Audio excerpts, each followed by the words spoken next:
அவர்கிட்ட தாய் பாஷையில் கம்யூனிகேட் பண்ணுவாங்க. அவர் டெய்லி யானை கூட கம்யூனிகேட் பண்ணுற பாஷையில் கம்யூனிகேட் பண்ணுவார். இதெல்லாம் தைரியமான ஒரு முடிவை, பரவாயில்ல நம்ம போய் பேங்காக்கில் ஷூட் பண்ணலாம் அப்படின்ற ஒரு முடிவு எடுத்தது சுரபி மோகன் சார், எங்கள் ப்ரொடியூசர். எலிஃபெண்ட்டுக்கும் ஒரு மனுஷனுக்கும் இருக்கிற பாண்டிங் என்ன மாதிரியான ஒரு பாண்டிங்காக இருக்கும். ஏன்னா அதில் பார்த்தீங்கன்னா சாங்ஸ் இருக்காது, நாங்கள் போட்ட பிஜிஎம் இருக்காது. அது டோட்டலாக வேறவே வெர்ஷன். அந்த வெர்ஷனும் இந்த வெர்ஷனும் பார்த்தீங்கனாலே உங்களுக்கு டோட்டலாக வேறையாக தான் இருக்கும்.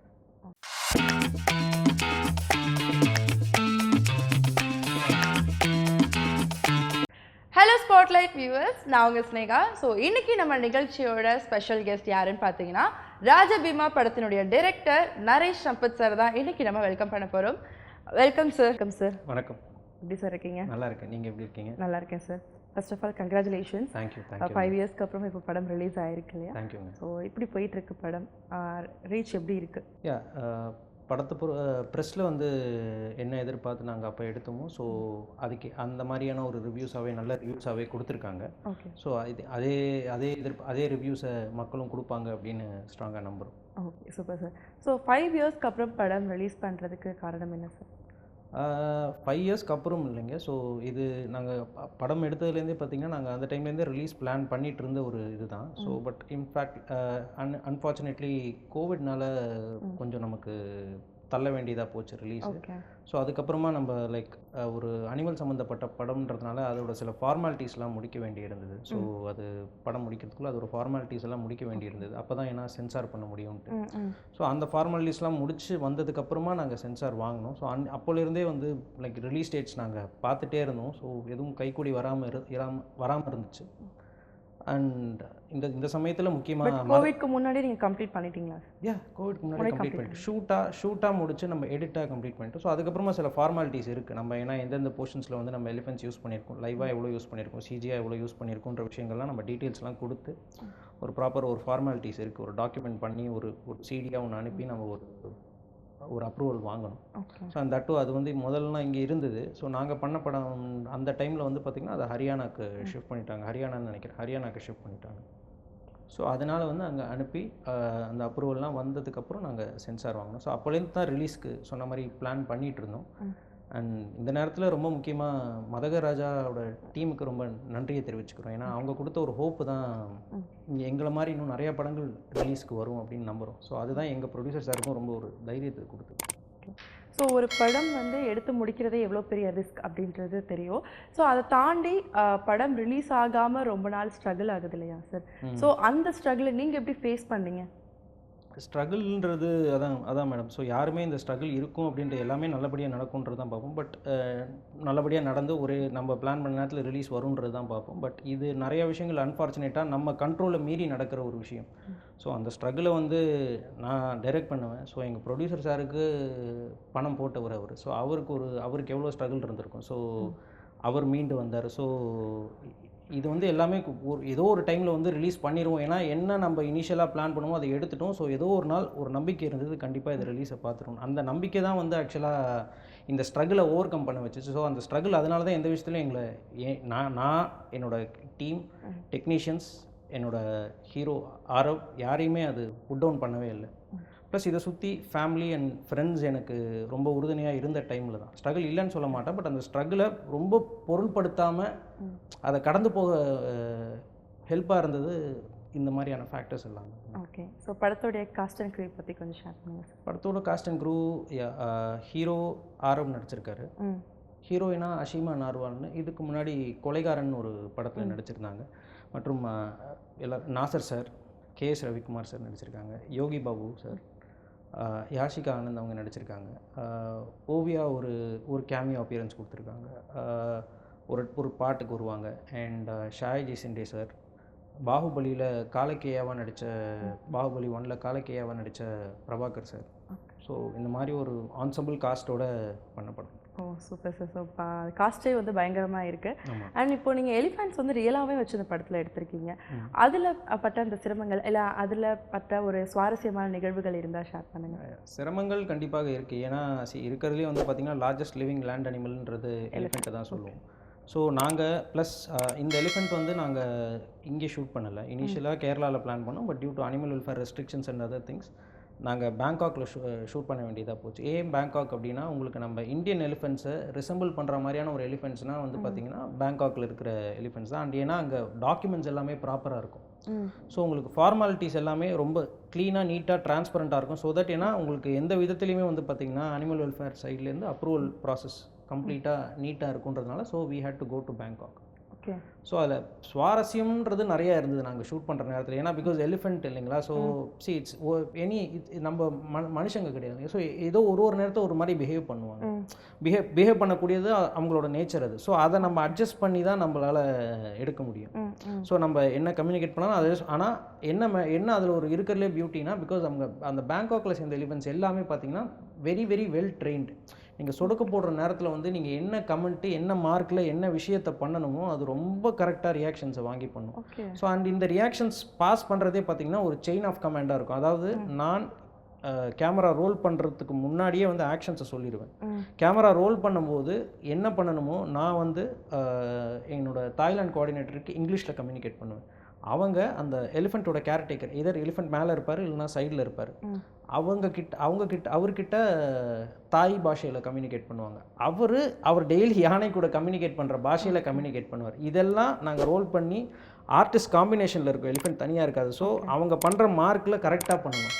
ஸோ இதில் இருக்கிற பியூட்டியை என்ன தான் எலிஃபெண்ட் எப்படி ஏன்னா விலங்குகள் சில நேரத்தில் சில மாதிரி பிஹேவ் பண்ணுவாங்க அப்படின்னு சொன்னாலுமே கரெக்டான மார்க்கில் கரெக்டான டைமில் வந்து அந்த ஒரு கோஆர்டினேஷனோட பண்ணும். அதுதான் அந்த வெல் ட்ரெயின்டு எலிஃபெண்ட். அந்த ஒரு லாங்குவேஜ் தான் அந்த எலிஃபெண்ட்டுக்கு புரியும். ஆமாம் கேர்டேக்கரோட பழகிற அதனால அந்த ஒரு லாங்குவேஜ் தான். ஸோ வேறு ஏதாவது சுவாரஸ்யமான நிகழ்வுகள் ஏன்னா ஸ்பாட்டில் அந்த எலிஃபெண்ட் வந்து கூட நடிக்கும் போதோ இல்லை வேறு என்ன விஷயங்கள் நடந்தது? ஸ்பாட்டில் வந்து இன்ட்ரெஸ்டிங்கான இது என்னென்னா, சம்டைம்ஸ் வந்து பார்த்திங்கன்னா நமக்கு ஏற்ற மாதிரியான சுச்சுவேஷன்ஸ் அங்கே அமையாது. ஸோ நாங்கள் இங்கே போய் ஷூட் பண்ணும்போது எங்களுக்கு இருக்கிறதுலே எங்களுக்கு எல்லாத்தோடையும் மிகப்பெரிய சேலஞ்ச் என்னென்னா, இனிஷியலாக நாங்கள் கேரளான்னு பிளான் பண்ணும்போது it was somewhere around 16 to 20 days elephant. ஏன்னா படம் பூரா வரணும்னா ஸோ அவ்வளோ நாள் நம்ம ஷூட் பண்ண வேண்டியிருக்கு. ஏன்னா end of the day we are shooting with an animal. So அதுக்குண்டான ஒரு ரெஸ்ட் பீரியடை நம்ம கொடுக்கணும். ஒரு இன்பிட்வீன் ஷார்ட்ஸ் லைக் நம்ம மனுஷங்களோட ஷூட் பண்ணுற மாதிரி பார்த்தீங்கன்னா டபுள் கால் ஷீட்டு 1.5 டே நைட்டு 2 நாள் 3 கால் ஷீட்டு நம்ம ஷூட் பண்ண முடியாது. சப்போஸ் நம்ம ஷூட்டை முடிக்கணுன்ற ஒரு வேகத்தில் இருந்தோம்னாலுமே ஸோ அந்த விலங்குக்கு உண்டான ஒரு பிரேக்கை நம்ம கொடுத்தா தான் திருப்பி வந்து அதால் ஆக்டிவாக பர்ஃபார்ம் பண்ண முடியும்.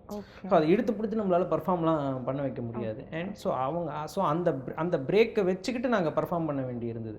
ஸோ இதெல்லாம் கன்சிடர் பண்ணி நாங்கள் ஒரு 20 days போட்டிருந்தோம். ஸோ தட் படம் ஃபுல்லாக எலிஃபெண்ட் வரணும்னா. So since we had to shift to Bangkok. ஏன்னா படம் நடக்கணும் எலிஃபெண்ட் வேணும்னா அது பேங்காக் தான் ஒரே ஒரு பாசிபிலிட்டி. எலிஃபெண்ட் இல்லைனா படமே கிடையாது எங்களுக்கு. எனக்கு இந்த படமே கிடையாது. ஸோ அதனால் வந்து இப்போ நாங்கள் பேங்காக்கு ஷிஃப்ட் பண்ணும்போது அந்த 20 நாள்ன்றது அப்படியே 8 நாள் ஆயிடுச்சு. ஸோ அதாவது நான் அந்த எலிஃபெண்ட் குட்டியாக இருக்கிற எலிஃபெண்ட்டு ப்ளஸ் பெரிய அது வளர்ந்ததுக்கு அப்புறமா இருக்கிற எலிஃபெண்ட் ரெண்டு எலிஃபெண்ட் வச்சுமே ஷூட் பண்ணக்கூடிய நாட்கள் வந்து வெறும் 8 நாளாக தான் இருந்தது. அதுதான் எங்களுக்கு மிகப்பெரிய சேலஞ்சாக இருந்தது. ஏன்னா எனக்கு படம் ஃபுல்லாகவும் வரணும் எலிஃபெண்ட். எனக்கு 2 சாங் இருக்குது எலிஃபெண்ட்டை வச்சு, சீன்ஸ் இருக்குது, அதோட ஸ்டன் சீக்வன்சஸ் இருக்குது. ஸோ இது எல்லாமே சேர்த்து எனக்கு பார்த்திங்கன்னா எங்களுக்கு கிடச்ச நாட்கள் வந்து 8 நாள் தான். ஸோ அந்த 8 நாள் ஷூட் பண்ணுறது நான் சொல்லிக்கலாம். இப்போ நான் 8 நாள் சொல்கிறனால தெரியும், அதெல்லாம் ஆடியன்ஸ்க்கு கவலையே கிடையாது. எனக்கு யானை படம்னு சொல்லிட்டீங்க, யானை எங்கே அப்படின்ற ஒரே ஒரு கேள்வி தான் இருக்கும். ஸோ 8 நாள் ஷூட் பண்ணாலும் எனக்கு படம் ஃபுல்லாக யானை இருக்கிற மாதிரியான ஒரு அட்மாஸ்பியர் எனக்கு வேணும். ஸோ இதுதான் எங்களுக்கு மிகப்பெரிய சேலஞ்சாக இருந்தது. ஸோ இந்த சேலஞ்சை வந்து முதல்ல வந்து படம் கம்ப்ளீட் ஆகணும்னா பேங்காக்கில் போய் ஷூட் பண்ணால் தான் ஒரே ஒரு பாசிபிலிட்டியாக இருந்தது. ஸோ அதுக்கு உண்டான தைரியமான முடிவை எங்கள் ப்ரொடியூசர் எடுத்தார். ஸோ எனிடே வந்து நாங்கள் ஃபஸ்ட் ஷெட்யூல் ஷூட் பண்ணிட்டோம், யானை இல்லைன்னு தெரிஞ்சு போச்சு. இதுக்கப்புறமா எதுக்குங்க திருப்பி இவ்வளோ செலவாகுது, எக்ஸ்ட்ரா எதுக்கு இவ்வளோ செலவாகுது, பேங்காக் போகிறோம் ஒரு க்ரூ, ஏன்னா இங்கேருந்து கூப்பிட்டு போனால் தான் எங்களால் ஷூட் பண்ண முடியும். அவர் என்ன வேணால் முடிவு எடுத்துக்கலாம். ஆனால் தைரியமான ஒரு முடிவை பரவாயில்ல நம்ம போய் பேங்காக்கில் ஷூட் பண்ணலாம் அப்படின்ற ஒரு முடிவு எடுத்தது சுரபி மோகன் சார், எங்கள் ப்ரொடியூசர். ஸோ அந்த முடிவு தான் எல்லாத்துக்கு உண்டான ஒரு இனிஷியேட்டிவ். அண்ட் அந்த முடிவுக்கு உறுதுணையாக ரொம்ப இருந்தது வந்து பார்த்திங்கன்னா என்னோட executive producer Basheer sir. Basheer அஹமத்னு அவர் தான் எங்கள் எக்ஸிக்யூட்டிவ் ப்ரொடியூசர். அவர்னால தான் இந்த படம் வந்து எனக்கு கிடச்சிது. அவர் என் மேலே வச்ச நம்பிக்கை, ப்ரொடியூசர் சுரபி மோகன் சார் என் மேலே வச்ச ஒரு நம்பிக்கை, அவரோட தைரியம் தான்.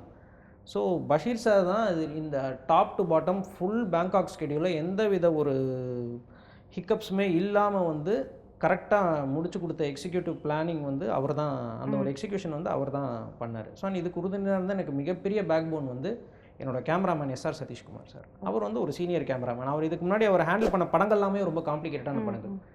பூலோகம், பேராண்மை தான் அவரோட முதல் படம். ஸோ பேராண்மை உள்ள இருக்கிற டஃப் டெரெயின்லாம் நீங்கள் பார்த்துருப்பீங்கன்னு நினைக்கிறேன். ஸோ பூலோகம், கடம்பன், மீகாமான், ஸோ எல்லாமே ஒரு காம்ப்ளிகேஷன் இருக்கிற படம். ஸோ அவரோட எக்ஸ்பீரியன்ஸ் தான் எனக்கு ரொம்பவே ஹெல்ப் பண்ணிச்சு. ஏன்னா அவர் கடம்பனில் ஒரு சீக்வன்ஸ் யானையை வச்சு ஷூட் பண்ணியிருப்பாரு. ஸோ எப்படி பிஹேவ் பண்ணணும், என்ன பண்ணணும், எவ்வளோ எடுக்கணுன்றது அவருக்கு ரொம்ப தெளிவாக தெரியும். ஸோ அவர் இருந்த ஒரு உறுதுணை தான் பார்த்தீங்கன்னா எனக்கு எந்த நேரத்தில் எப்படி யானைக்கு வச்சு ஷாட் வாங்கணுன்றது அவரோட ஒரு சப்போர்ட், ஒரு பெரிய சப்போர்ட் சிஸ்டமாக இருந்தார் படம் முடிகிற வரைக்கும். ஓகே. இப்போது சின்ன வயசுலேருந்து நம்ம அந்த எலிஃபெண்ட் வந்தாலோ டாக்ஸ் வந்தாலோ மங்கீஸ் ஏன்னா அனிமல்ஸ் வச்ச படம் அப்படின்னாலே ரொம்ப இன்ட்ரெஸ்டிங்காக பார்ப்போம். அது தொடர்ந்து அப்படியே கண்டினியூ வச்சு அப்படின்னா நம்ம கும்கியில் தான் எடுத்து நம்ம யானையை பார்த்தோம். அகெயின் ஒரு எலிஃபெண்ட்டை வச்சு ஒரு படம் பண்ணலாம் அப்படின்ற ஒரு ஐடியா ஏன் வந்தது? நான் ஒன்லி திங் நாங்கள் நிறையா கதைகள் பேசியிருக்கோம். நானும் என்னோட எக்ஸிக்யூட்டிவ் ப்ரொடியூசர் பஷீர் சாரும் நாங்கள் நிறைய கதைகள் பேசிகிட்டு இருந்தோம். ஸோ அதில் one of the subject content தான் வந்து ஒரு அனிமல் வச்சு ஒரு படம் பண்ணணுன்றது.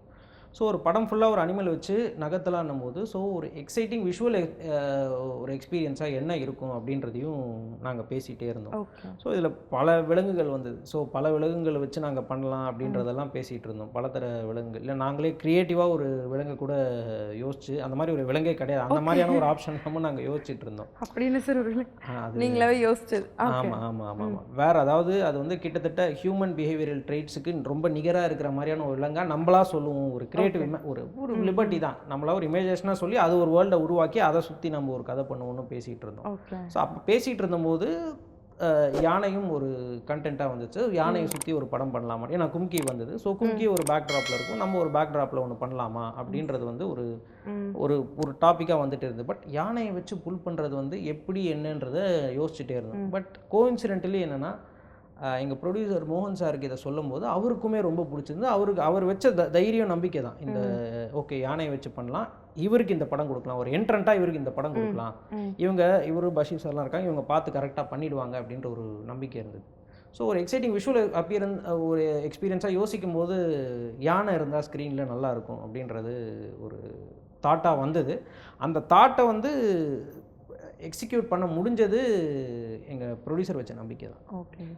ஸோ இந்த படம் வந்து ஒரு ஃபேமிலியாக நாங்கள் போய் தியேட்டரில் பார்க்கணும் அப்படின்னா என்ன இருக்குது படத்தில், என்ன சர்ப்ரைஸ் இருக்குது? சர்ப்ரைஸ் வந்து எலிஃபென்ட்ஸ் பண்ணக்கூடிய விஷயங்கள் எப்படி ரியாக்ட் பண்ணுதுன்ற ஒரு எலிஃபெண்ட்டுக்கும் ஒரு மனுஷனுக்கும் இருக்கிற பாண்டிங் என்ன மாதிரியான ஒரு பாண்டிங்காக இருக்குன்றது தான். ஏன்னா அந்த காலகட்டத்தில் இப்போவும் போயிட்டுருக்கிறது ஒரு மேன் அனிமல் கான்ஃப்ளிக்ட்ன்றது ரெகுலராக போயிட்டே இருக்குது. ஸோ அதுக்கு எதிராகவும் பேசுகிற மாதிரியான ஒரு படமாக தான் இருக்கும். ஏன்னா நம்ம எப்படி இங்கே வாழ பிறந்திருக்கோமோ அதே மாதிரி தான் அவங்களும் இந்த பூமியில் வாழ வந்திருக்காங்க. ஸோ நமக்கு வந்து எந்த வித உரிமையும் கிடையாது. ஸோ அவங்களோட இதை பறிக்கிறதுக்கோ எதுக்குமே. ஸோ அந்த ஒரு கான்ஃப்ளிக்ட்டுக்கு மேன் அனிமல் கான்ஃப்ளிக்ட்டுக்கு அகெயின்ஸ்டாக பேசுகிற படம் தான். அதோட ஒரு ஸ்ட்ராங் கண்டென்ட்டுமே இருக்குது. அது இல்லாமல் ஒரு குழந்தைங்களுக்கு உண்டான ஒரு என்டர்டெய்னிங் ஃபேக்டர்ஸ் இருக்குது, ஃபேமிலிக்கு உண்டான என்டர்டெய்னிங் ஃபேக்டர்ஸுமே இருக்குது. ஒரு ஃபேமிலி என்டர்டெய்னிங் மூவியாக humour, it's a complete entertaining movie, jolly படம். Okay sir. ஸோ யானைகளை மட்டும் மையமாக வச்ச படத்தில் அந்த யானை தந்தத்தை கடத்துகிற கும்பலை பற்றி மையப்படுத்தி இருக்கா இந்த படம்? ஆமாம் இருக்குங்க. அதுதான் சொன்னேன், மேன் அனிமல் கான்ஃப்ளிக்ட். அதுதான் அவங்களோட ஒரு சுயலாபத்துக்காக வந்து அவங்க எந்த எல்லைக்கு போகிறாங்க அப்படின்றது. ஜஸ்ட் பிகாஸ் ஏன்னா அதை கேட்கறதுக்கு ஆள் இல்லைன்றதுனால எந்த எல்லைக்கு போகிறாங்கன்றத பின் பாயிண்ட் பண்ணுற ஒரு படமாகவும் இருக்குது. Okay sir. ஸோ இதை தாண்டி படம் தமிழில் இப்போ ரிலீஸ் ஆகிருக்கு, பட் இதுக்கு முன்னாடியே ஹிந்தியில் ரிலீஸ் பண்ணுறதுக்கு காரணம் என்ன சார்? இல்லை, ஹிந்தியில் ரிலீஸ் பண்ணுறதுக்கு காரணம் அதான் நம்ம நிறையா அதர் லாங்குவேஜஸ் இந்த விஷயங்கள் எல்லாமே நம்ம பிஸ்னஸ் ரீதியாக பேசுவோம். ஸோ அது லைக் இன்னும் ப்ரொடியூசர் சார் இன்னும் பெட்டராக எக்ஸ்பிளைன் பண்ணார். ஸோ அது என்னென்னா totally it's a different version. ஏன்னா அதில் பார்த்தீங்கன்னா சாங்ஸ் இருக்காது, நாங்கள் போட்ட பிஜிஎம் இருக்காது, அது டோட்டலாக வேறவே வெர்ஷன். அந்த வெர்ஷனும் இந்த வெர்ஷனும் பார்த்தீங்கனாலே உங்களுக்கு டோட்டலாக வேறையாக தான் இருக்கும். ஓகே. ஸோ இந்த 5 இயர்ஸ் இப்போ ரிலீஸ் ஆனதுக்கப்புறம் உங்களுக்குள்ள ஒரு ஃபீல் வந்திருக்கும்ல, ஒரு வழியாக படம் ரிலீஸ் ஆகிடுச்சு அப்படின்னாலும் அந்த ஸ்ட்ரகிளை தாண்டி ரிலீஸ் ஆகிருக்கு அப்படிங்கும்போது உங்களை மோட்டிவேட் பண்ண ஒரு விஷயம் அப்படின்னா என்ன சொல்வீங்க? மோட்டிவேட் பண்ண ஒரே விஷயம் வந்து பர்சீவரன்ஸ் தாங்க. நீங்கள் விடாமல் பிடிச்சிக்கிட்டு இருக்கணும். அப்போ தான் வந்து சம்வேர் விடாமல் பிடிச்சிக்கிட்டு இருந்து அண்ட் அகைன் நீங்கள் டவுன் ஆனீங்கன்னா என்றைக்கோ ஒரு நாள் அந்த ஆப்பர்ச்சுனிட்டி உங்களை தேடி வரும்போது அதை கேபிட்டலைஸ் பண்ணுற மனநிலையில் அதை நீங்கள் அந்த ஆப்பர்ச்சுனிட்டியை யூஸ் பண்ணுற நிலைமையில் நீங்கள் இருக்க மாட்டீங்க. ஸோ நீங்கள் இத்தனை நாள் பிடிச்சிக்கிட்டு இருந்ததுக்கு பிரயோஜனம் இல்லாமல் போயிடும். ஸோ அந்த பர்சீவரன்ஸ் அப்படின்றது கண்டிப்பாக தேவை. ஸோ அதுக்கு எனக்கு அதான் சொன்னீங்களா, அதுக்கு எல்லா மனுஷனுமே வந்து உடஞ்சி தான் போயிடுவாங்க. So everybody will have a breakdown இந்த மாதிரியான ஒரு விஷயம் நடக்கும்போது. ஸோ அதுக்கு உறுதுணையாக இருந்த வந்து என்னோடய அஃப்கோர்ஸ் டெக்னீஷியன் டீம்ஸு என் படத்துலேயே என் கூட ஒர்க் பண்ண டீம், என்னோட ஹீரோ ஆரவ். ஸோ இவங்க எல்லாமே I think some point of time நம்பிக்கிட்டே இருந்தாங்க. ஸோ நம்ம படம் கரெக்டாக பண்ணியிருக்கோம், வந்துடுவோன்ட்டு. ஸோ இதெல்லாம் தாண்டி எனக்கு பர்சனலாக வந்து என்னோடய ஃபேமிலி அண்ட் என்னோடய ஃப்ரெண்ட்ஸ் வந்து எனக்கு என் மேலே இருக்கிற நம்பிக்கையை விட அவங்களுக்கு என் மேலே இருக்கிற நம்பிக்கை ரொம்ப ரொம்ப ஜாஸ்தி. ஸோ அதுதான் ஐ திங்க் எல்லாருக்குமே வந்து நீங்கள் எவ்வளோ பெரிய பிரேக் டவுன் வந்தாலும் அதை கடந்து அதை ஓவர் கம் பண்ணி திருப்பி ஒரு நல்ல நிலைமைக்கு வரதுக்கு உண்டான ஒரு முக்கியமான காரணம் வந்து அவங்க கொடுக்குற ஒரு ஸ்ட்ராங்கான சப்போர்ட் தான். ஸோ இப்போ ஒரு படம் நம்ம எடுக்கிறோம் அப்படின்னா இப்போ உள்ள கரண்ட் ட்ரெண்டுக்கு ஏற்ற மாதிரி ஒரு படம் எடுப்போம். இப்போது நீங்கள் எடுத்தது 2019 டைமில் எடுத்தும் போது அகெயின் ரிலீஸ் ஆகிறதுக்கு ஒரு 5 இயர்ஸ் கேப் இருந்தது. இந்த 5 இயர்ஸ் கேப்பில் எப்போயாவது கனெக்டிவிட்டி இல்லாமல் போயிடுமோ, இந்த படம் வந்து ஏன் எடுத்தோம் அப்படின்ற ஒரு டவுன் உங்களுக்குள்ளே வந்து தான்? எஸ், அதாவது என்னென்னா அந்த நீங்கள் கேட்குற பயம்லாம் இருந்தது தான். ஏன்னா நம்ம அந்த டைமில் ஒரு விஷயத்தை நம்பி அந்த டைமில் அந்த டைமுக்கான ஒரு படமாக 2019க்கான ஒரு படமாக பண்ணோம். பட் 5 வருஷம் ஆனதுக்கப்புறமா சம்வேர் ரிலவன்ஸில் இன்னைக்கு இருக்கிற காலகட்டத்தோட ஒரு ரிலவன்ஸ் மிஸ் ஆகுமா என்னன்ற ஒரு பயம்லாம் இருந்துச்சு. ஆனால் என்னென்னா எங்களால் அதில் எதையுமே ஃபஸ்ட்டு டெக்னிக்கல் ஆஸ்பெக்டில் பார்த்திங்கன்னா எதையுமே எங்களால் தொட முடியல. ஏன்னா ஒன்றுக்கு ஒன்று இன்டர்லிங்க்டாக இருக்கிற ஒரு விஷயங்கள். ஸோ டெக்னிக்கலாக எங்களால் எதையுமே கலைக்க முடியல. ஸோ அப்படின்னும் போது அந்த விஷயத்தை நாங்கள் ரூல் அவுட் பண்ணிட்டோம். ஸோ எனக்கு நான் என்ன தான் பயந்தாலுமே என்னால் ஒன்றுமே பண்ண முடியாது அப்படின்ற ஒரு விஷயத்தை ரூல் அவுட் பண்ணிட்டேன். இன்னொன்று வந்து பார்த்திங்கன்னா மக்கள் கண்டிப்பாக வந்து எனக்கு பார்த்தவங்க எல்லாருமே ப்ரெஸ்ஸில் சொன்னது தான், இது நீங்கள் 2019 எடுத்த படம். ஸோ அந்த ரிலவன்ஸ் மிஸ் ஆகுதா இல்லையான்லாம் பார்க்காம அந்த 2019க்கான படமாக நாங்கள் அதுக்கான படமாக தான் பார்த்தோம் அப்படின்னு. ஏன்னா அவங்களுமே ஆடியன்ஸாக தான் படம் பார்க்க வராங்க, அவங்க ஒன்றும் கிரிட்டிக்கல் ரிவ்யூவாக பார்க்க வரல. அது பிடிக்கலனா பிடிக்கல அப்படின்றத சொல்ல போகிறாங்க, பிடிச்சிருந்தா பிடிச்சதுன்றது சொல்ல போகிறாங்க. ஸோ அவங்க பார்க்கும்போதுமே அது 2019க்கான படம்ன்றத நாங்கள் எங்கேயும் குறிப்பிட்டு மென்ஷன்லாமும் பண்ணல. இது வந்து 2019 அப்படின்னு இயரை கூட நான் எங்கேயும் டெக்ஸ்ட்டில் எனக்கு தெரிஞ்சு மென்ஷன் பண்ணலன்னு நினைக்கிறேன். ஸோ ஸ்க்ரீனில் ஸோ அவங்க பார்க்கும்போதே அந்த ஒரு மைண்ட் செட்டில் தான் பார்த்தாங்கன்றதுனால வந்து ஸோ எங்களுக்கு அந்த மாதிரி தோணலை அப்படின்னாங்க. ஸோ இதுதான் ஆடியன்ஸ்க்கும் தோணுன்ற ஒரு நம்பிக்கை எனக்கு இன்னும் ஸ்ட்ராங்காக வந்துருச்சு. அதுக்கு முன்னாடி நீங்கள் கேட்டபோது இந்த பயம் இருக்கான்னு கேட்டால் பயம் இருந்துச்சு. ஆனால் எங்களால் எதையுமே தொட முடியல. இப்போது நீங்கள் இந்த படத்துக்கு டெபியூ டைரக்டர் இல்லையா சார்? ஸோ இந்த படத்தில் நம்ம கேஎஸ் ரவிக்குமார் சார் ஆக்ட் பண்ணியிருக்காங்க. சார் கூட ஒர்க் பண்ண எக்ஸ்பீரியன்ஸ் எப்படி இருந்தது? சார் கூட ஒர்க் பண்ண எக்ஸ்பீரியன்ஸ் வந்து எனக்கு சார் தான் வேணுன்றத நான் கேரக்டர்ஸாக எழுதும் போதே முதல்ல எழுதிட்டேன். அண்ட் கேஎஸ் ரவிக்குமார் சாருக்குமே தெரியும் நான் அவரோட எவ்வளோ பெரிய ஃபேன் அப்படின்றத வந்து நான். ஏன்னா அவரோட சின்ன சின்ன நுவான்சஸ், அதுவும் அவரோட டைரக்ஷனில் பல பேரை என்டர்டெயின் பண்ணியிருக்காரு. அதை தாண்டி என்னென்னா அவரோட ஆக்டிங்க்கு வந்து நான் ரொம்ப ரொம்ப மிகப்பெரிய ஃபேன். சேரன் பாண்டியன், புத்தம் புதிய பயணம்லாம் நான் சொல்லி பேசுவேன் அவர்கிட்ட. அதை பற்றி சொல்லும்போது சின்ன சின்ன நுவான்சஸ், ஒரு வேட்டியை மடிச்சு கட்டுறதா இருக்கட்டும், அவர் ஒரு வித்தியாசமாக மடிச்சு கட்டுவார். நான் அவ்வளோ பெரிய ஃபேன் அவருக்கு.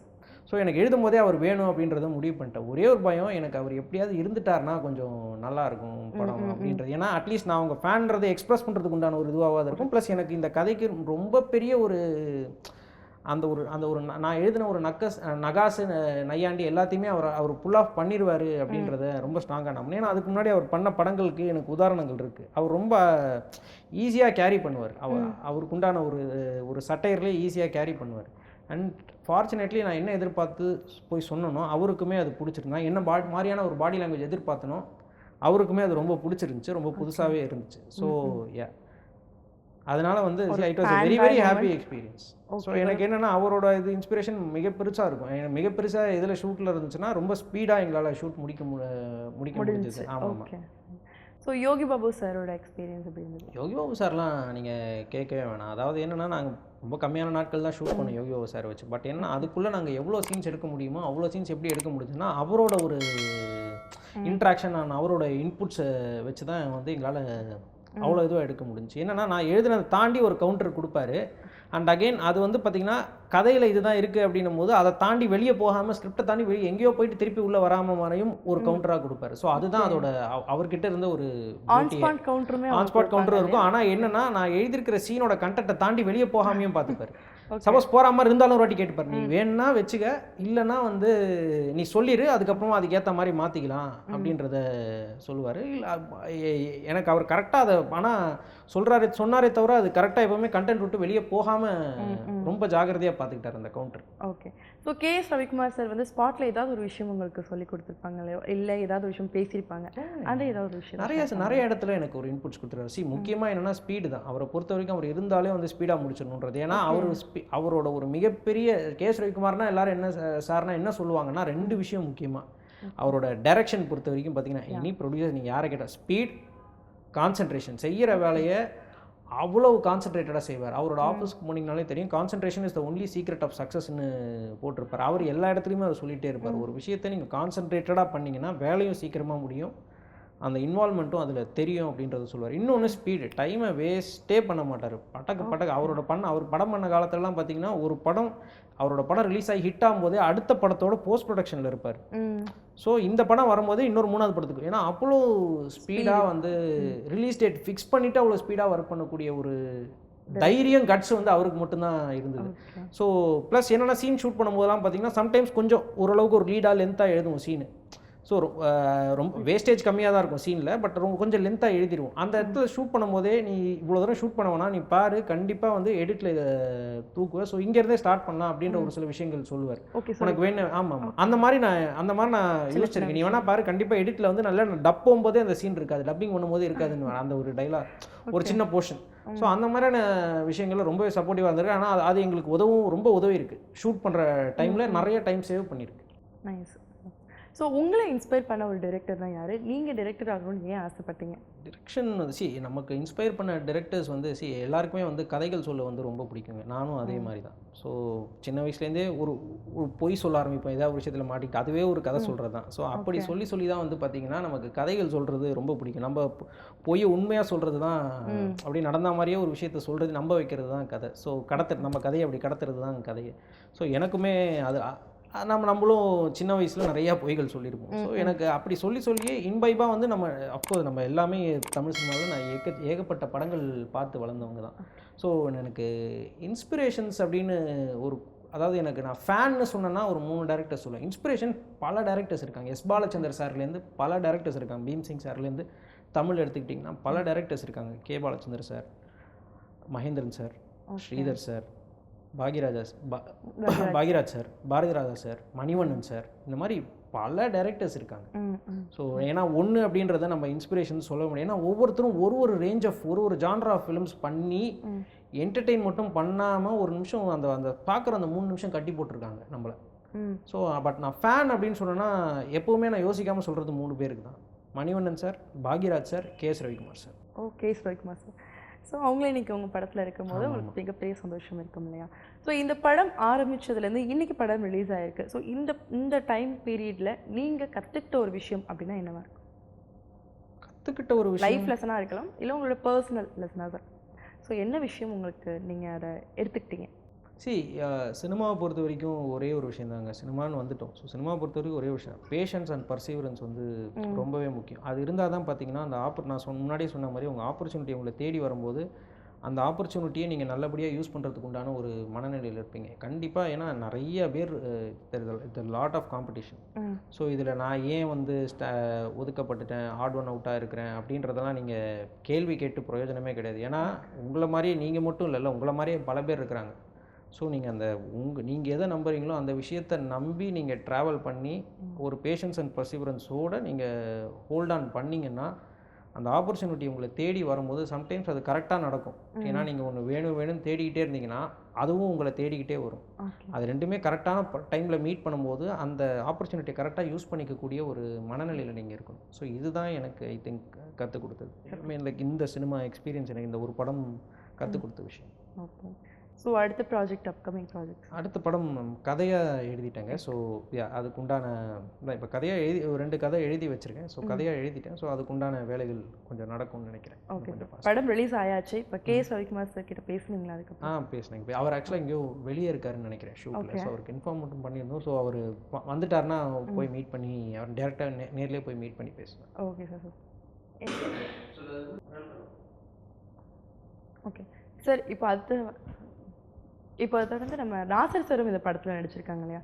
ஸோ அவங்க கூட ஒர்க் பண்ண எக்ஸ்பீரியன்ஸ் பற்றி நான் என்ன சொல்கிறது, ஏன்னா ஒன் ஆஃப் த பிக்கெஸ்ட் லெஜண்டுங்க. ஆனால் என்னென்னா அவரை பொறுத்த வரைக்கும் அந்த மாதிரிலாம் எதுவுமே சொல்லாதீங்க அப்படின்றது தான். அவருக்கு என்னென்னா இந்த விஷயத்த ஒரு பூதாகரமாக பேசி பெருசாக சொல்கிறதுல அவருக்கு எந்த வித இதுவுமே இருக்காது. அவர் பிறந்தநாள் செலிப்ரேட் பண்ணணுன்னாலுமே நான்லாம் கொண்டாடவே மாட்டேன்னு சொல்கிற ஒரு வெரி வெரி வெரி, அதாவது நீங்கள் சிம்பிள் அப்படின்னு சொல்லுவாங்க இல்லையா, அந்த சிம்பிளாகவே இருக்கிற ஒரு ஆள் வந்து நான் ஓரளவுக்கு நான் நேரில் பார்த்த ஆள் வந்து இவர். மிச்சம் வேறு யாருமே நான் பார்த்ததில்லை, இன்னைக்கு நான் மீட் பண்ணதில்லை. ஸோ ரொம்ப ரொம்ப எளிமையான ஒரு மனிதர். அவர் சொல்லுவார் இல்லைங்களா, ஏன்னா எதையுமே இதை பெருசாக எடுத்துக்க மாட்டார். ஒரு இஸ்ரோ சயின்டிஸ்டோடவா நான் பெரிய ஆள் அப்படின்றத வந்து அவர் எல்லா இன்டர்வியூஸ்லையும், இப்போ ரீசெண்டாக வர இன்டர்வியூஸ்லையுமே சொல்லிட்டு இருப்பார்.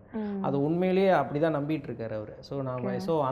ஸோ அந்த மாதிரியான ஒரு considering given his roles and his body of work அவரை இவ்வளோவா தான் நினச்சிக்கிறாரு. ஸோ இதுதான் வந்து பார்த்திங்கன்னா அவர் கூட பழகிறதே ரொம்ப ஈஸியாக இருக்கும். ஆனால் எங்கள் படம் பொறுத்த வரைக்கும் பார்த்தீங்கன்னா, இது வரைக்கும் பண்ணாத ஒரே ஒரு சின்ன ஒரு வித்தியாசம்னு பார்த்தீங்கன்னா, இது வரைக்கும் நாசர் சார் வந்து கோயம்புத்தூர் ஸ்லாங் பேசினதே கிடையாது எந்த படத்துலையுமே. மதுரை, திருநெல்வேலி ஸ்லாங் நிறையா பேசியிருக்காரு, மெட்ராஸ் ஸ்லாங் நிறையா பேசியிருக்காரு. கோயம்புத்தூர் ஸ்லாங் இதான் ஃபர்ஸ்ட் படம் அவர் பேசியிருக்காரு. Okay, super super. ஏன்னா வந்து கேஸ் ரவிக்குமார் சார் ஆல்ரெடி நிறைய படங்களில் வந்து கொங்கு ஸ்லாங் பேசியிருக்காங்க. ஸோ அதுக்கப்புறம் இந்த படத்தில் ஒர்க் பண்ண டெக்னீஷியன்ஸாக இருக்கட்டும், கோ டைரக்டர், ஸோ உங்களுக்கு ஹெல்ப்ஃபுல்லாக இருந்த பர்சன்ஸ் பற்றி கொஞ்சம் ஷேர் பண்ணுங்கள். டெக்னீஷியன்ஸ் நான் ஆல்ரெடி முன்னாடியே சொன்ன மாதிரி சீஃப் டெக்னீஷியனாக என்னோட எஸ்ஆர் சதீஷ்குமார் சார், அவர் தான் வந்து கேமராமேன், எங்கள் படத்தோட கேமராமேன். ஸோ அவரோட எக்ஸ்பீரியன்ஸ் தான் வந்து பார்த்திங்கன்னா இந்த படத்துக்கு ஒரு மிகப்பெரிய ஒரு பலமாக இருந்தது. ஏன்னா நீங்கள் படம் பார்க்கும்போது நான் உங்களுக்கு முன்னாடியே சொன்ன மாதிரி பேங்காக் அண்ட் பொள்ளாச்சின்னு நாங்கள் பிரித்து தான் எடுத்திருப்போம். எனக்கு கதையை பொறுத்தவரைக்கும் யானை பொள்ளாச்சியில் இருக்கணும். ஃபிசிக்கலாக பார்த்தீங்கன்னா, ஆக்சுவலாக பார்த்தீங்கன்னா நாங்கள் ஷூட் பண்ணுறது பேங்காக்.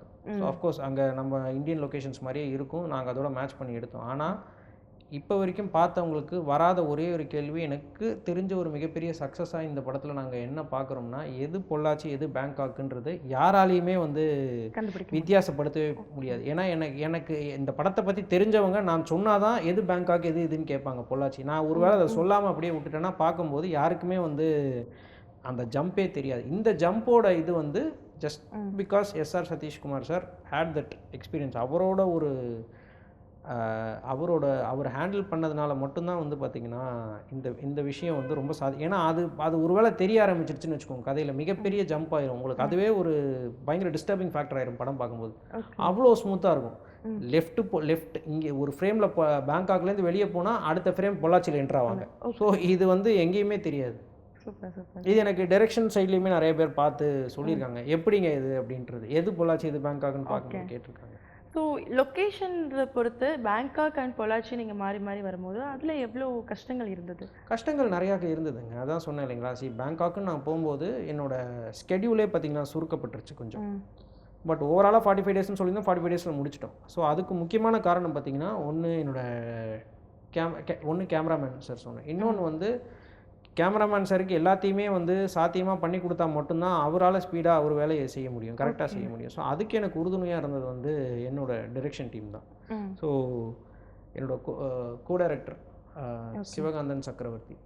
ஸோ இதுக்கு முன்னாடி பூலோகம், ரஜினி முருகன் படத்துலலாம் ஒர்க் பண்ணியிருக்காரு. அண்ட் நாகராஜ் துரைலிங்கம், ஸோ அவரும் இன்னொரு கோ டைரக்டர். அதுக்கப்புறமா என்னோட அசோசியேட்ஸ் அருண், அதுக்கப்புறம் ஷாம், இன்னொருத்தர் வந்து என்னோட assistant Vijay and Senguttuvan. So எல்லாருக்குமே ஒரு டிபார்ட்மெண்ட் பிரித்து கொடுக்கப்பட்டிருக்கு. ஸோ எல்லாருக்குமே அவங்களுக்கு உண்டான ஒரு இது இருந்துச்சு. ஏன்னா நான் பேங்காக்கில் ஷூட் பண்ணுற கண்டினியூட்டியை இங்கே மெயின்டைன் பண்ணணும், அந்த காஸ்டியூமே இங்கே சீன் மாறும்போது மெயின்டைன் பண்ணணும். ஸோ இது எதுவுமே ஜம்ப் இல்லாமல், இந்த மாதிரியான ஜம்ப்பு எதுவுமே கண்டினியூட்டின்ற விஷயம் தெரிய ஆரம்பிச்சதுனாலே ரொம்ப ஜர்க்காயிரும். ஏன்னா ஒரே சீனில் நடக்குது, எது வேணால் மாறிடும். ஸோ இது ஏன்னா என்னால் நம்ம ஷூட் பண்ணும்போது நான் சீன் அந்த மூடில் ஷூட் பண்ணிகிட்ருப்போம், மிச்ச விஷயங்கள்லாம் இவங்களாம் சப்போர்ட் பண்ணால் தான் நடக்கும். ஸோ ரொம்ப இந்த விஷயங்கள்லாம் எந்த விஷயத்துலையுமே வந்து எந்த வித ஒரு டிஸ்டர்பன்ஸுமே இல்லாமல் பார்த்துக்கிட்ட என்னோட டைரக்ஷன் டீம் இவங்க தான். ஸோ ஒரு படம் எடுத்து எந்த அளவுக்கு முடிக்கணும் அப்படின்றத நீங்கள் ரொம்ப அழகாக எங்கள்கிட்ட ஷேர் பண்ணீங்க. ஸோ படம் மிகப்பெரிய சக்ஸஸ் ஆகணும் அப்படின்னு வானவில் சேனல் சார்பாக என்னுடைய சார்பாக மிகப்பெரிய வாழ்த்துக்கள் சார். Thank you so much. இவ்வளோ நேரம் ராஜபீமா படத்தினுடைய டைரக்டர் நரேஷ் சார் நிறைய விஷயங்களை நம்ம கிட்ட ஷேர் பண்ணியிருந்தாங்க. ஸோ ரொம்பவே இன்ட்ரெஸ்டிங்காக உங்களுக்கும் இருந்திருக்கும்னு நினைக்கிறேன்.